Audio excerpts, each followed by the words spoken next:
Okay, so I was very fortunate as a young person.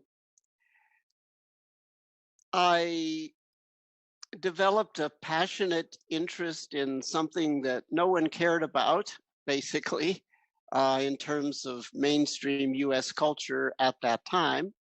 We're talking the 1950s. I was fascinated with Asian culture. And I was fortunate enough to be able to attend Asian ethnic school in addition to American public school. I went to a Japanese school with Japanese American kids, uh, starting in middle school and all through high school.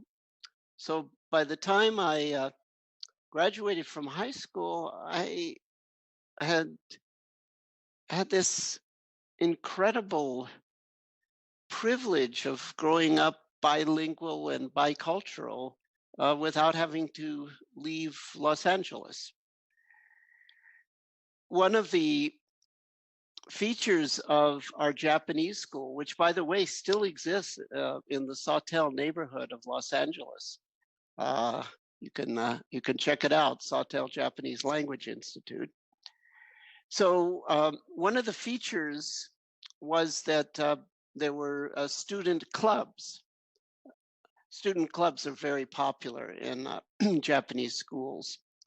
So I joined, first I joined the judo club, but I didn't do too well with that because everyone was bigger than me and stronger.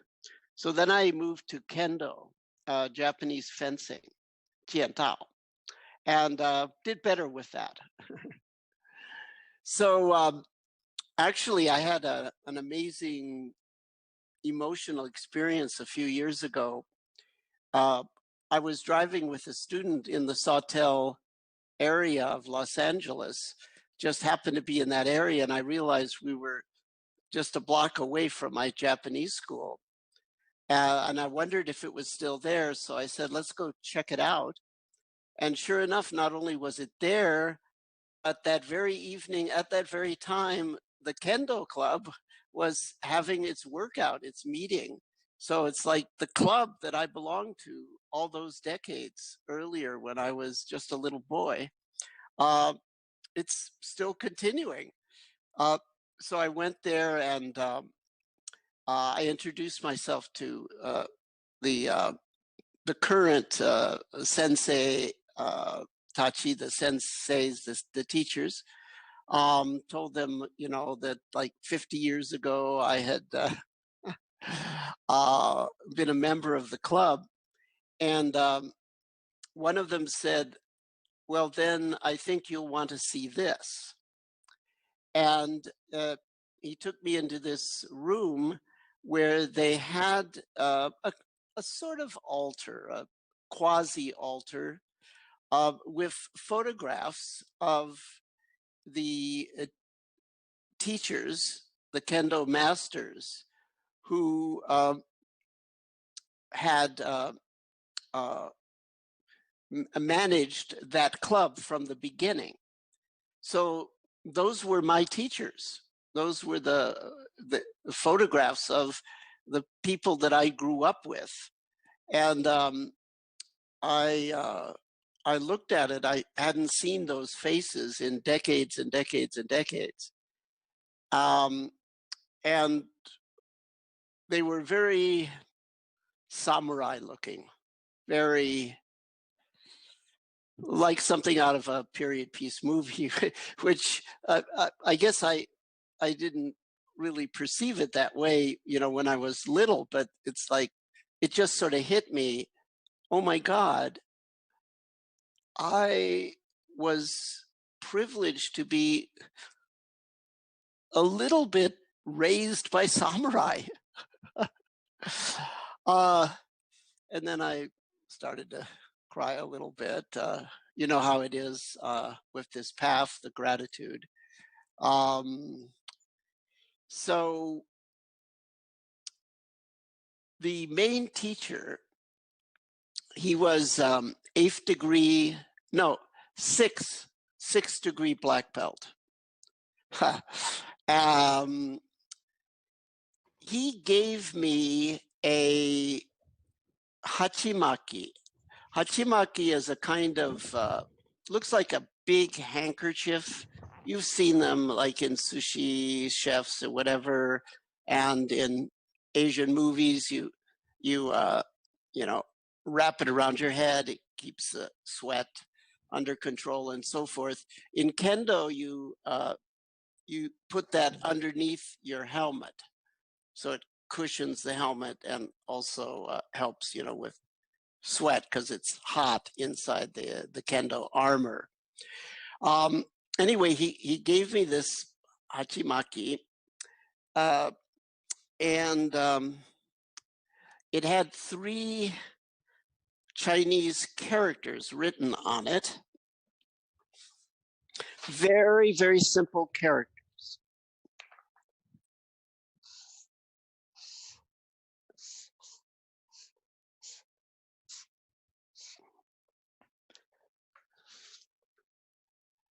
I think you can probably see Ru, Pu, R in Chinese, and Japanese Funi ni Hairu. So they're very simple characters, but I couldn't understand what they meant taken together. And I asked around, I asked the teachers and so forth. And people made up some stuff, but I didn't buy it. It seemed like no one actually knew what those 3 characters were.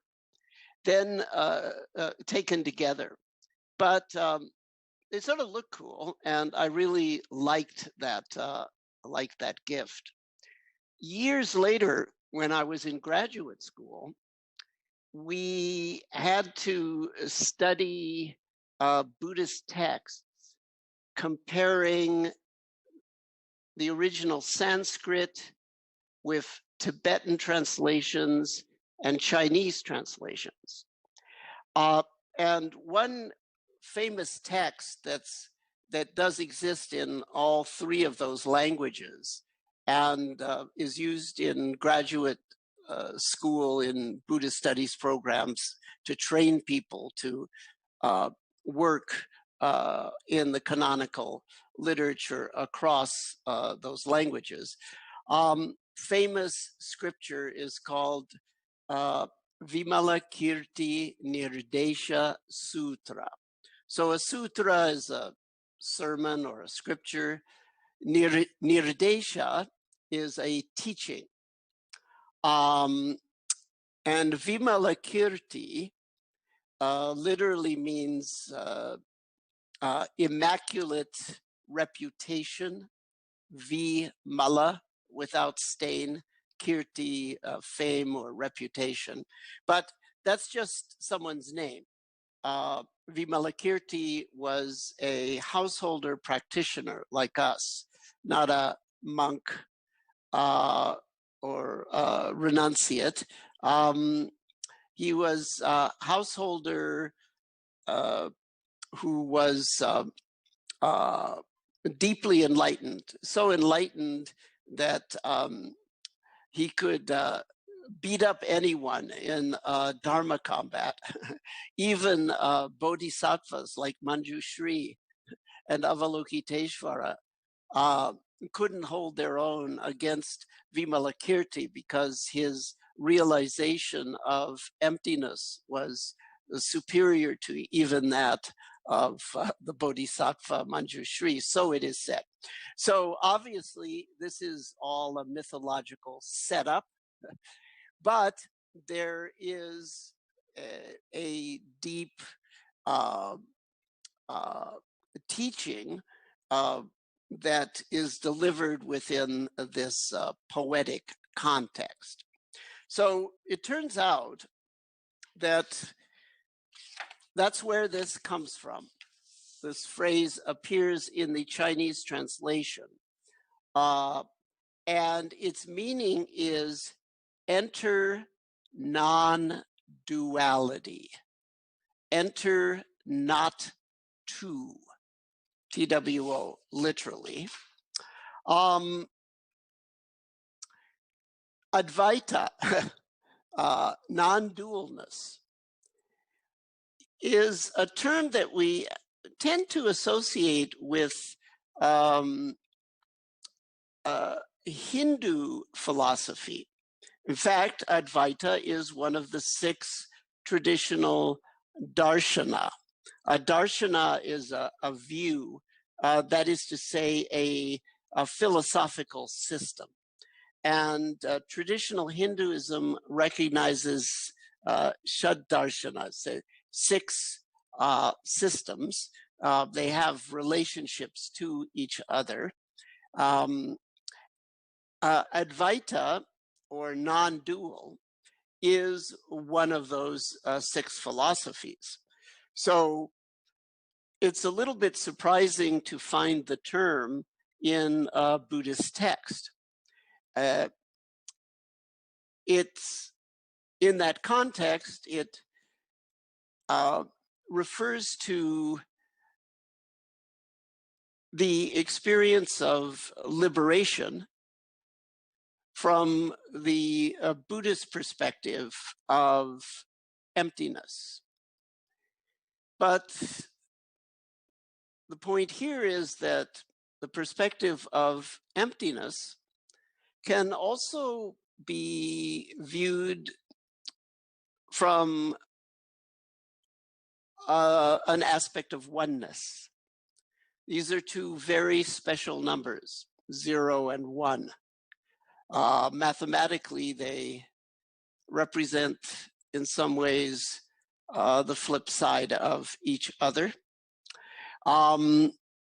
So to enter into non-duality is an interesting way to talk about this practice. Another way to say it is experience oneness.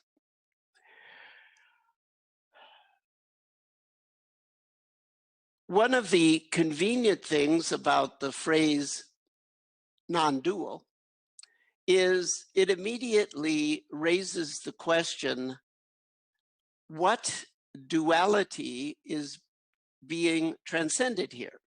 We're talking about something that is being made to sound desirable.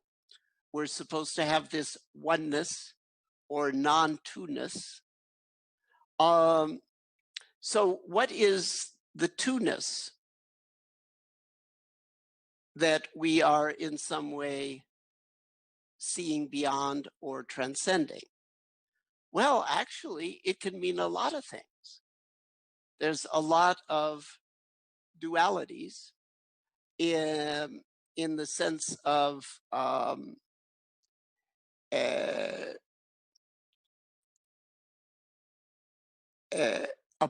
opposition. There's some other kinds of dualities that are actually not oppositional, but complementarities. That's another meaning of the word dual. We could talk about that. In abstract algebra, duality doesn't mean opposition. It means a special kind of relationship that is complementary. But a lot of times we talk about dualities that could be thought of as a wounding that needs to be healed in some way, a cleft barrier, and so forth. It's a way of talking about things. So one way to talk about freedom, liberation, is to go through a list of problematic separations, and then talk about how these might be healed. Where shall we start? How about the duality of I versus it? The duality of inside, meaning me, versus outside, or put in the plural, us versus them, I versus it. I have a very strong perception that there is a thing here called me, and that there is another thing or a place called the world, certainly inhabited by other things, and that's quite separate from me, starts where my skin ends and so forth. This is a strong perception. A kind of separation of inside and outside, which then is reflected in society as a proclivity to us versus them. So how does this arise? And are there healthy ways in which that duality can be transcended? Well, how does the sense of self arise sensorially, not as a philosophical question, but as a phenomenological question? Well, there's sort of a core subjective self around self-referential body image, self-referential scripts and talks. I'm this way, I've always been this way. Feel self-referential body emotion, the sensations associated with praise and blame are self-referential. So there's sort of a core inner see, hear, feel that relates to I am, that can be triggered by what other people do and say, or it can arise spontaneously, perhaps incessantly, as self-criticism and so forth. So that's a very core self, but hey, that entails certain kinds of mental image, certain kinds of mental talk, certain kinds of body emotions. A little broader, any and all inner activation is self.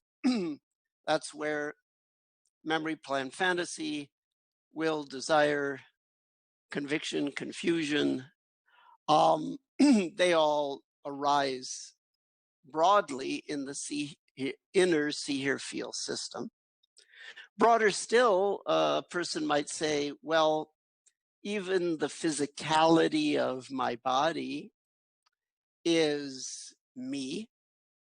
So broadly, anything in body and mind, that's all me.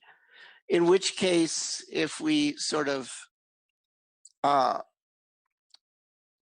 up the pie that way, physical sight and physical sound become the other, the world. And my thoughts and my somatic physicality and emotionality, that's me. The point here is that regardless of how we choose to cut up the pie, we are talking about see, hear, feel. We're talking about sensory experience. Now you might say, well, yes, that's just the surface. What about deep down? But what's underneath see, hear, feel is just the deep reflections of those surface phenomena. So it's, you contact them by going from surface to the depths. You contact them through those spaces. So let's just for simplicity say, take a model that core self is any and all image, talk, body, emotion. So inner activations, that's the core self. And so sight, sound, touch, that's the other in this case. So if we take this way of looking at things, which after all is just one way to look at things, then how might we have an experience of transcending the duality of inside and outside?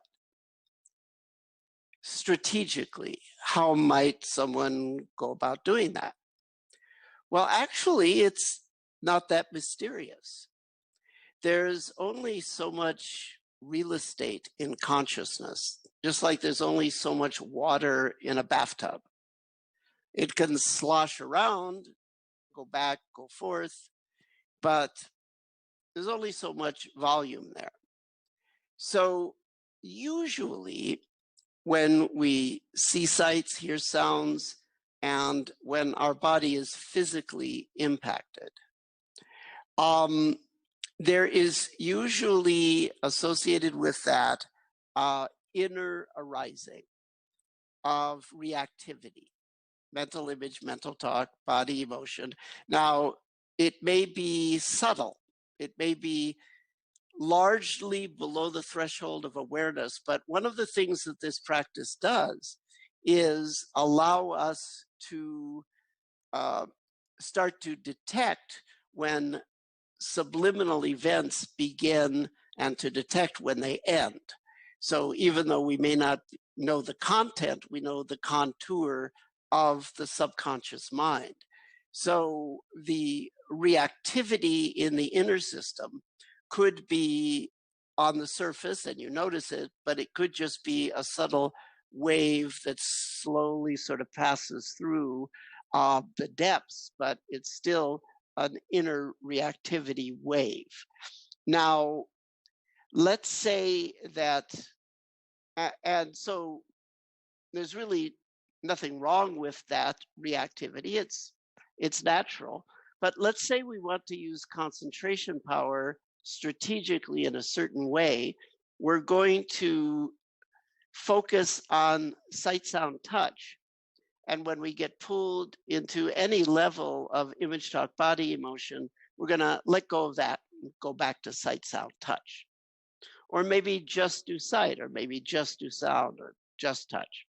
The point being that as our concentration ability and background equanimity grow, we can get an expansion contraction thing going where out expands and in contracts.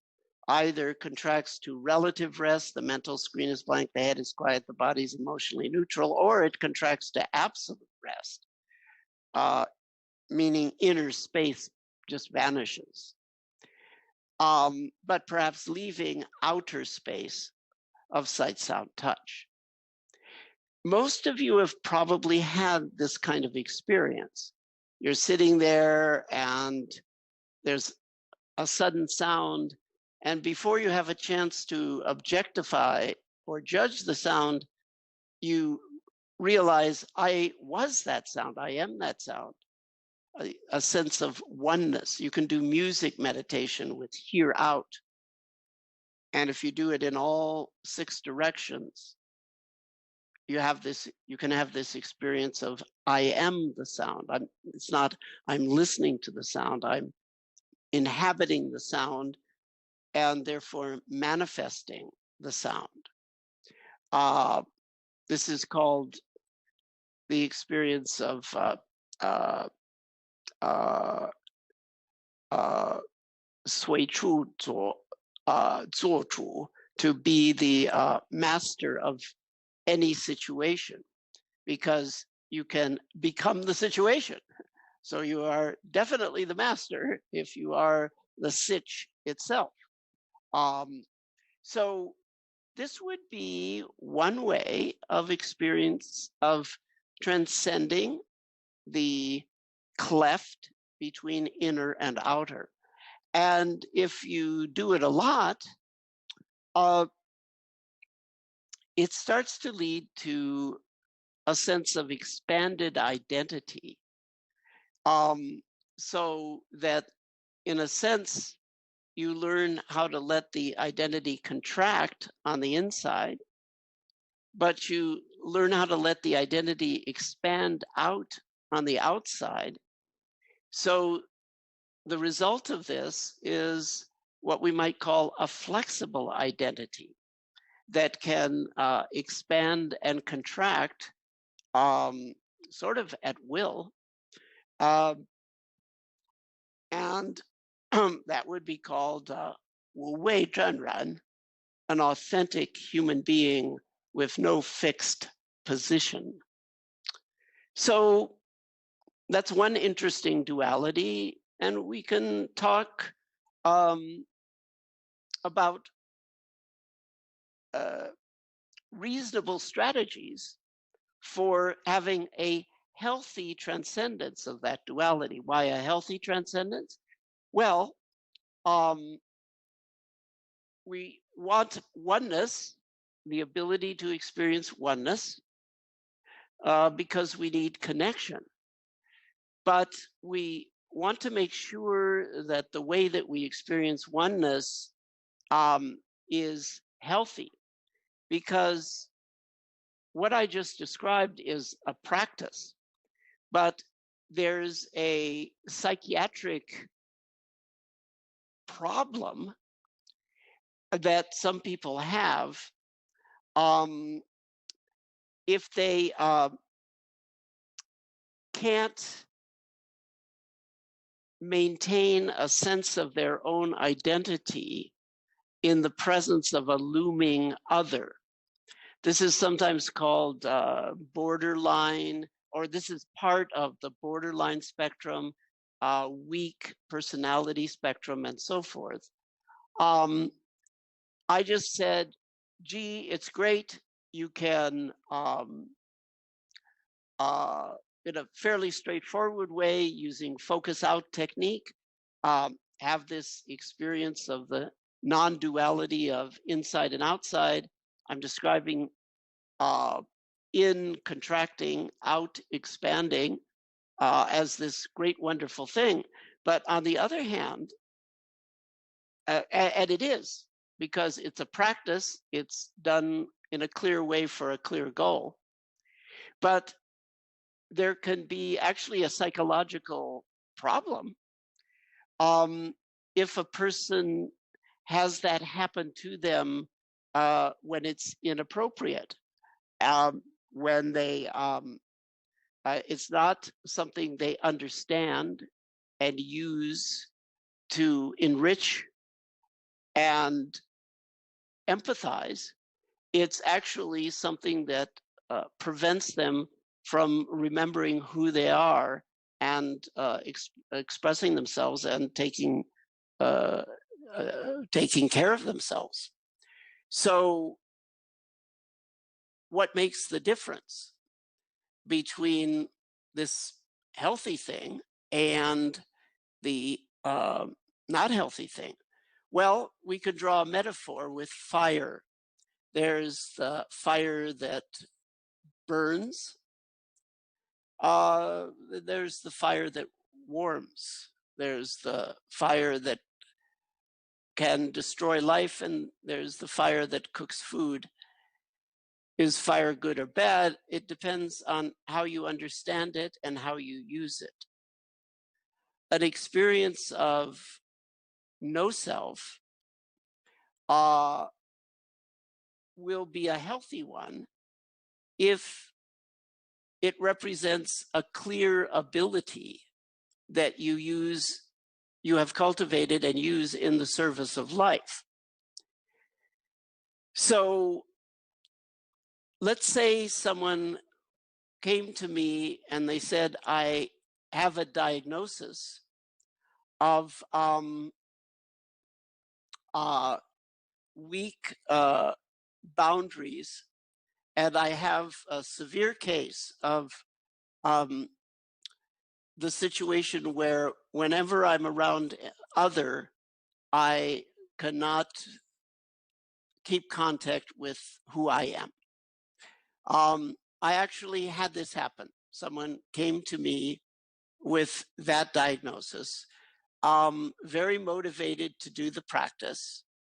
Now, a superficial take on things would be, oh, no, don't let that person do mindfulness. It's just going to make them worse. Well, it's true. I would not give them the see, hear, feel, out technique because that's already problematic for them. What I gave her was focus in. Now you might say, well, wait a minute, but isn't that a deconstructive technique? Well, it depends on how you use it.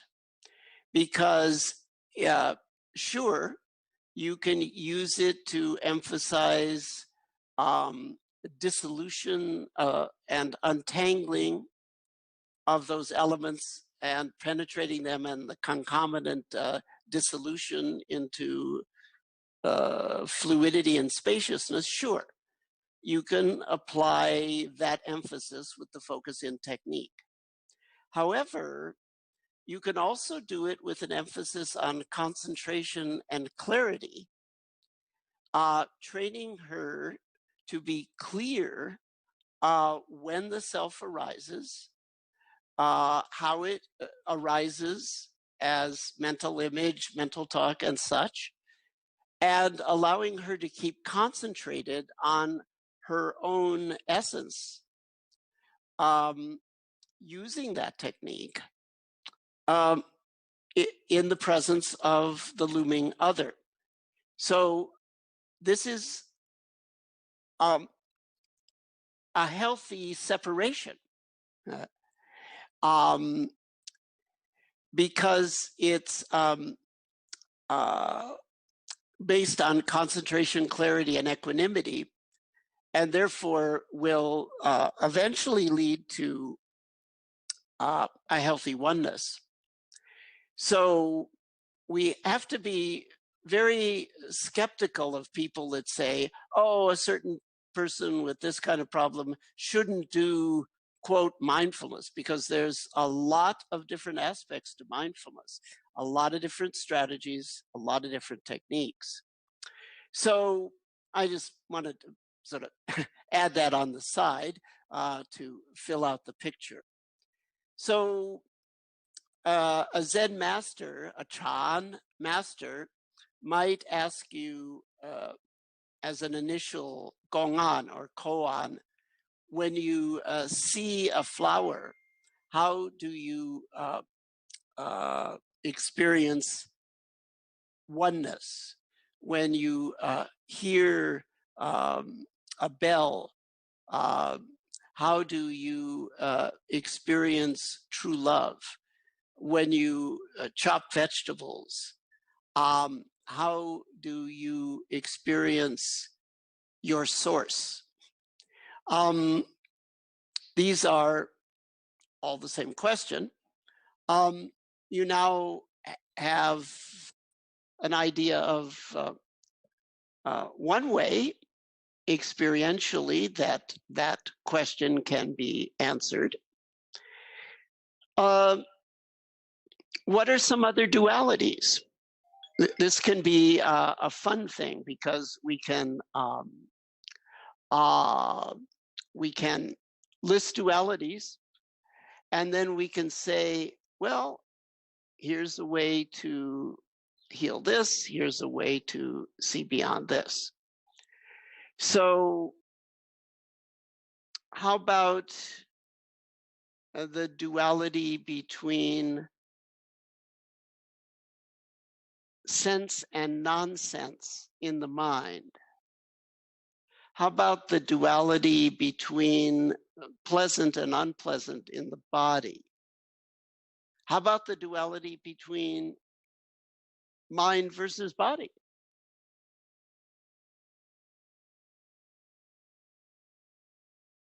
Well, it turns out that as we pay closer and closer attention to our experience with mindfulness, um, the uh,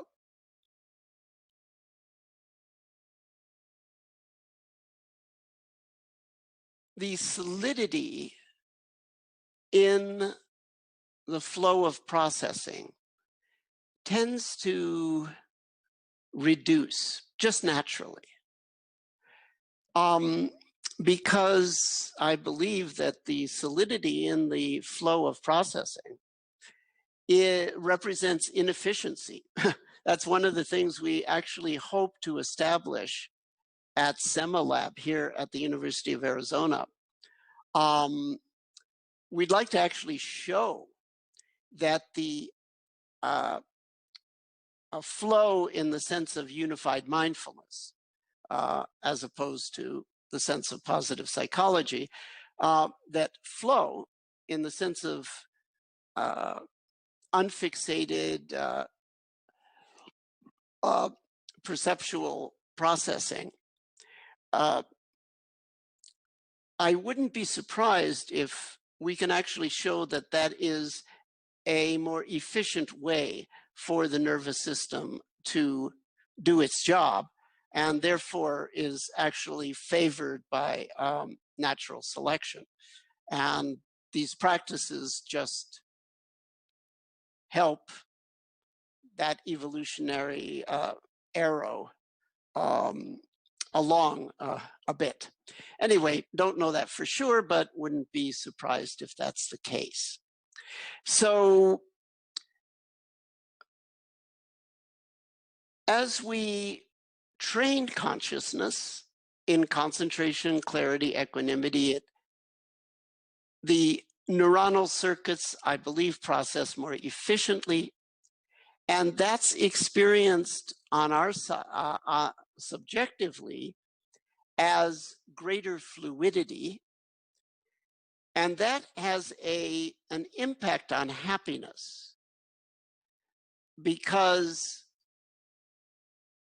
if the body is in discomfort, its natural response, its first response is to just flow. We don't notice that, but that is the first thing that happens. The coagulation comes later. When the mind is in confusion, its first response is to unfixate. We don't notice that. We are just aware on the surface of what seems to be continual turmoil. Sense and nonsense unite into a deeper meaning when the mind flows. Pleasure and pain unite into a deeper pleasure when the body flows. Mind and body flowing at the same time become a single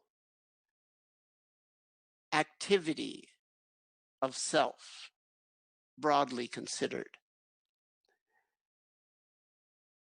Mind, body, sight, sound, when they flow, become a single activity that formerly was dualized as self versus world.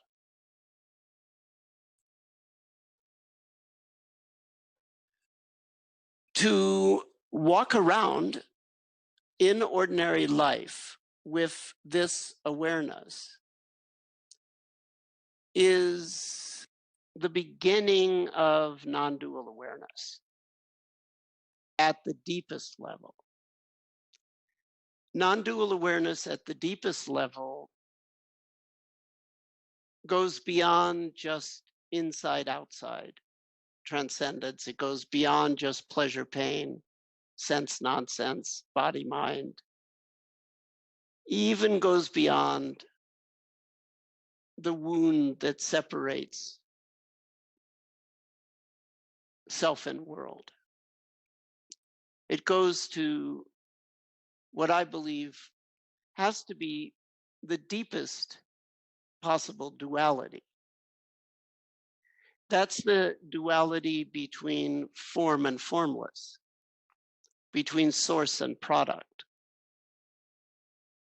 the one nothing, and the 10,000 somethings of the day, the 10 billion somethings of the life. What's the relationship between all those somethings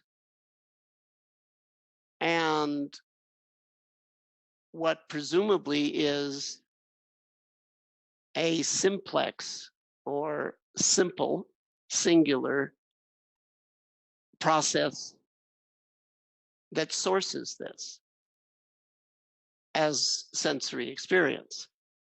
What's the relationship between the formless source and all of the forms? Can they be in a non-dual relationship?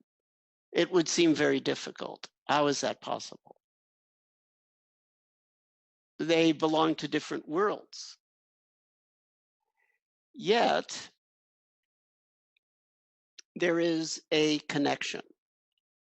The connection, unsurprisingly, is through flow, fundamental flow of expansion and contraction. The one nothing polarizes into the two doings. They interdigitate. One expands, the other contracts. And they help each other. They are dual in the good sense of dual. The more one expands, the more that helps the other contract, and conversely.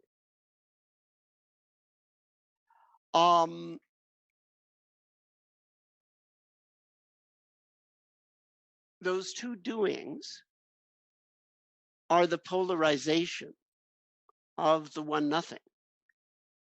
It's a yin yang, minus plus kind of situation. So they're the two sides. If you know one, you know the other. That's what mathematical dualities are. If you know one, you know the other. So the one nothing keeps contact with the two doings. And the two doings keep contact with the 10,000 somethings of the day.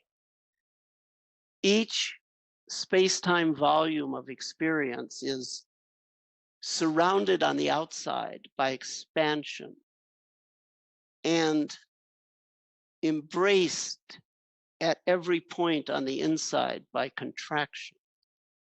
Self and world are born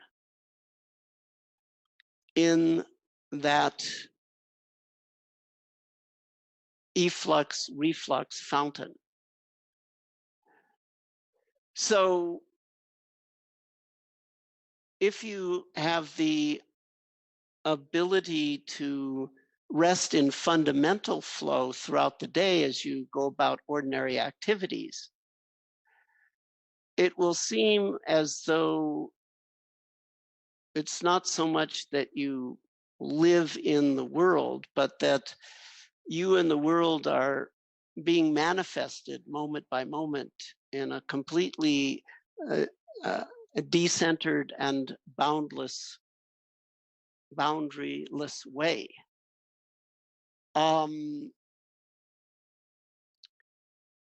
This obviously cures a whole range of other not so great dualities, specifically the us versus them, because the other is experienced as not other, but as simultaneously arising from the same matrix, the same mother, and therefore sharing the same womb, and therefore a sense of fraternity, sorority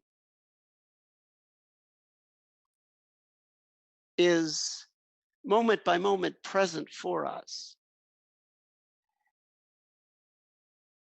So, non dual in this way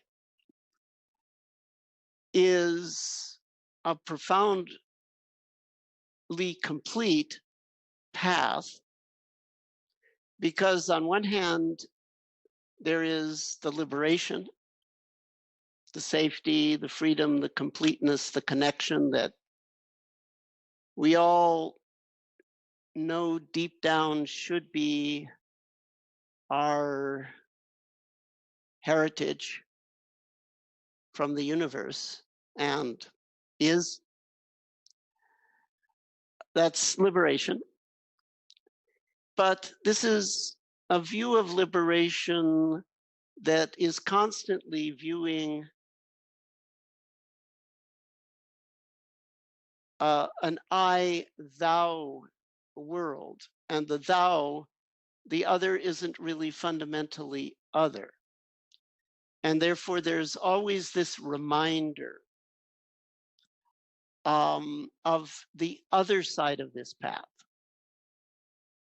The other, the dual in the good sense of the balance, the complement, to liberation, which is refining the personal self and